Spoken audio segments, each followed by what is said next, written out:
আসসালামু আলাইকুম। প্লিজ ভিডিওটা একটু শেয়ার করবেন, আমার প্রেমিকা লায়লা যেন দেখতে পারে। লায়লাকে নিয়ে সবাই টানাটানি করতেছে। আমি লায়লার জন্য দিন রাত পরিশ্রম করে আমি বিদেশে আইছি, লাখ লাখ টাকা ইনকাম করি শুধু লায়লাকে পাওয়ার জন্য। কি নাই আমার? হ্যাঁ, কি নাই আমার? আহ, আমার ইউসিবি ইউসিবি ন্যাশনাল ব্যাংকে আমার 65 লাখ টাকা আছে। হ্যাঁ, এই যে দেখতেছেন ডায়মন্ড, এইটার দাম 65 লাখ টাকা। এই যে হাতে দেখেন ডায়মন্ড, এই যে ডায়মন্ড, এই যে হিরের আংটি, এটার দাম 1 কোটি টাকা।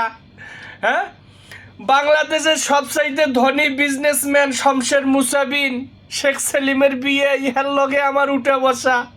কি মনে করছো তোমরা আমারে? হ্যাঁ, আহ, লায়লারে আমি বিয়ে কইরা তার একটু আমি ইসলামের পথে আনতে চাই। তোমরা প্লিজ একটু ভিডিওটা শেয়ার করো ভাই, প্লিজ।